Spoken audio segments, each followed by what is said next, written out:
Hi everyone, this is Glenn Flavor from Boardgames and Bourbon. Right now I'm going to talk to you about Pie Town, which is a brand new game by Renegade. It's a big hulking game too. It's essentially you're trying to bake pies. The goal of the game is to bake pies and be the most successful. But the way that you do this is by taking your workers, upgrading your bakery, upgrading your workers, how many workers you have, placing them to get resources to bake pies, making certain pies to score different amounts, spying on your competition to get their recipe so you can use that to score more points. And you're trying to do this over 9 rounds to end up with the most successful bakery. Okay, so let me show you what the parts are like and a little flow of how it works. It's actually a very not complicated but complex game. Not hard to understand, but has depth.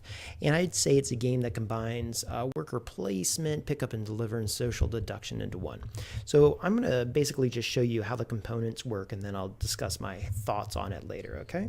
So when you start the game, every person is going to get 2 workers in their personal placard, and this is where you're going to do your own personal business in this game, okay?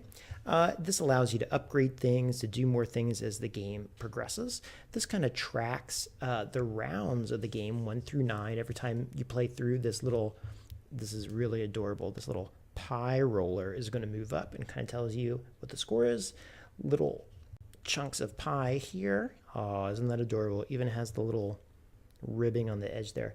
We'll move around this board. This is where you're going to get resources to bake pies, and this is where you're going to sell pies for bonus points. Okay, now, how does the game work? Okay, well, in the beginning game, you're going to get this big bag here, and this big bag is full of pie ingredients. So in my hand, let's see if it shows. It's like bananas and golden apples and all this stuff.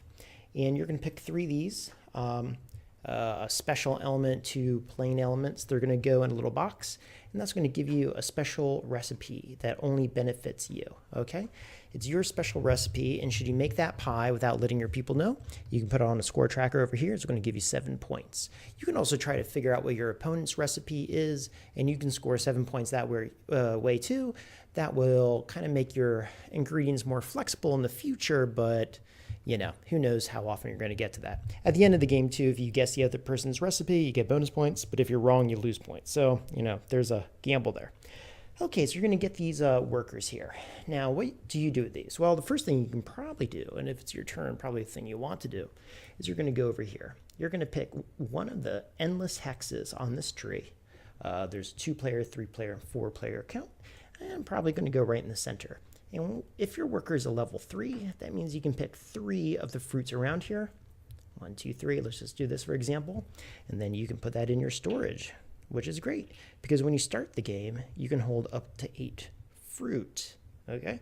Now, let's suppose at some point in the game, I want to increase that to like 14. I take a worker, they go here, and I'm going to use what's called an upgrade, and that is going to move my max from 8 to 14. But everything you do has a consequence. So for example, when I sent my worker up here to the tree to get fruit, this little symbol says my worker is going to come back, but he's going to come back actually a level higher. So my 3 turns into a 4 if I know where 4 is on the die. Whereas whenever I upgrade, it says -1. So my level 2 worker actually is going to come back as a level 1, which will impair it in the future. How so, you might ask? Okay, so in the future, if I want to go to bake a pie, it means I can only bake 1 pie because I'm a level 1 worker. Had I been a level 6 worker, I could bake 6 pies at a time using my recipes. And the faster you can bake pies, the more points you're going to have. What are some of the upgrades I can do? Let's suppose I go here. I could upgrade my storage from 8 to 14, like I said. I could remove a barrier, so now I have 2 spaces in my bakery to bake. I could upgrade my kitchen. So instead of getting 1 point for every pie I bake, I could get 2 points for every pie I bake. And the last thing I could do, I could take a worker, go up here. I will ultimately lose 2 levels in that worker, but it adds, very good, a level 1 worker to my pool. So instead of having only 2, now I have 3. And the die are really substantial, so they're not going to knock over on you or anything like that. It's really, really good. Okay, so you're going to do that. Now, how do you bake your pie? If you go to the pie, what you're going to do, to the bakery rather, you're going to take your ingredients. You're going to bake certain mixes of ingredients. So in this game, all the apples are considered common, and anything that is not an apple, like for instance, I don't know if you can see this, but this is a strawberry. Strawberry is considered a rare, and you can put those in 3 combinations. 3 apples will give you 2 points. 2 apples and a rare item give you 3. 1 apple and 2 rares give you a 4, and your special recipe gives you a 7. And then what you can do after that is you can go here to sell all the pies. So if you go here, you sell all the pies in a column, which might benefit the red player in this case. Or I could go to this that says sell the bottom row. So that's kind of probably 2 and 7. That's 9. If they would have 7s, that would still benefit red. But you try to find the combination that sells the most. So let's suppose this person sells the bottom row. These are gone. All of these will drop down. And then the next person could go. Okay, but if those are used up, if those spots are taken, no one else can go there.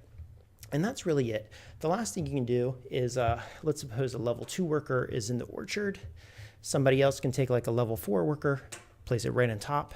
4 is 2 levels above 2 of the purple. The red 4 is 2 levels higher than the purple 2 worker, which means the red person can look at 2 of the secret ingredients that the purple person had, which lets you know what the recipes are, and it'll help you score in the future. Because now if you know what the secret recipe is of your opponent, you will know the recipe that'll score you 7 points in addition to your own 7-point recipe. So it's kind of good.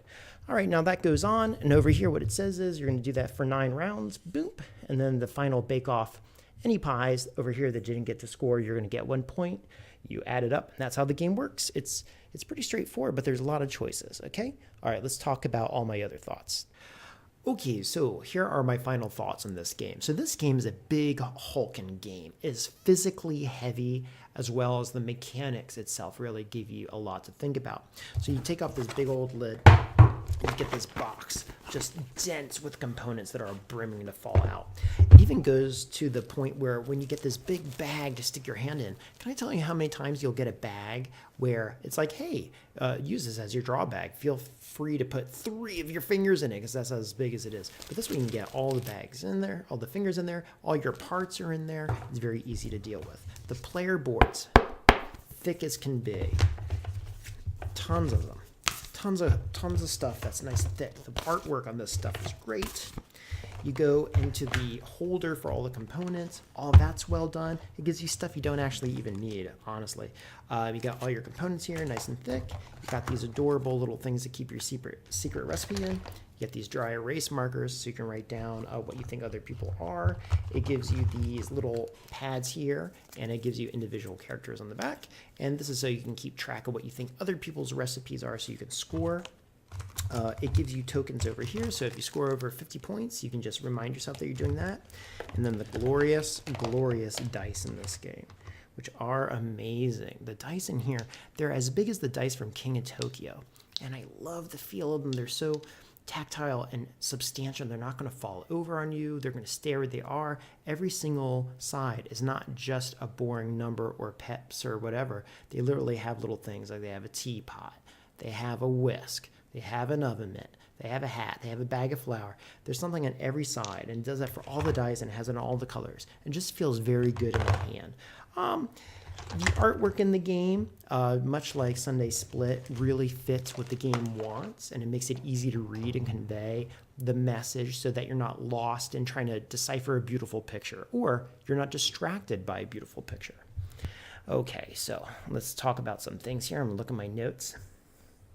Okay, so like I said before, it's basically a worker placement game.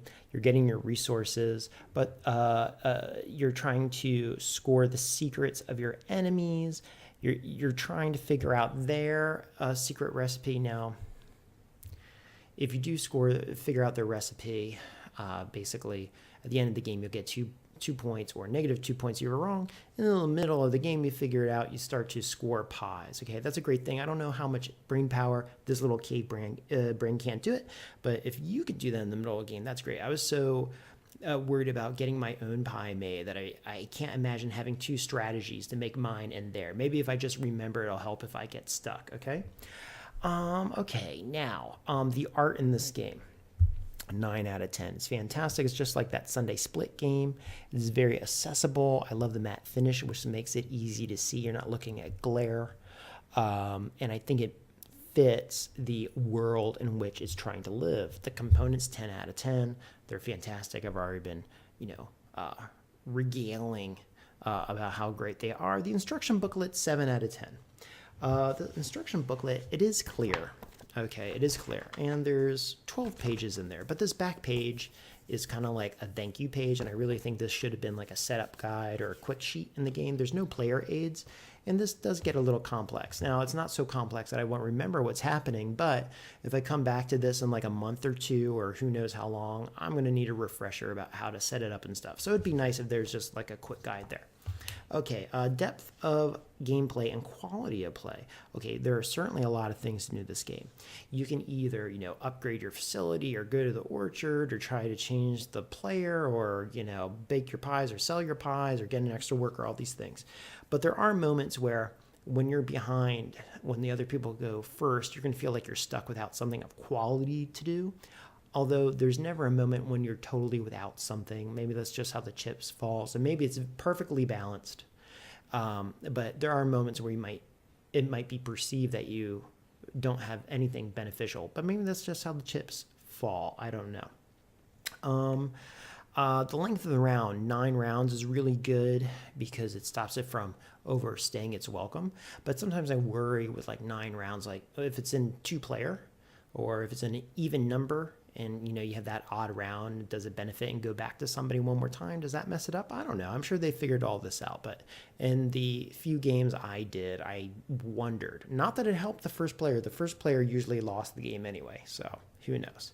Okay, but overall, this is a fantastic game. I think the MSRP on this is $45. This is quite a lot of game for $45. I was totally expecting to see like a $60 or $65 price point in this. And I think it's totally a game that's great to have in a collection. I don't see younger people playing it. I think it's too complicated. One of my thoughts early on is these are quite adorable, but I can totally see like a little kid tearing it apart when they're trying to put their secret recipe in to hide what that would be. But I don't think anyone that young is actually playing it, okay? At least they're going to be more responsible. Okay, so once again, that is Pie Town.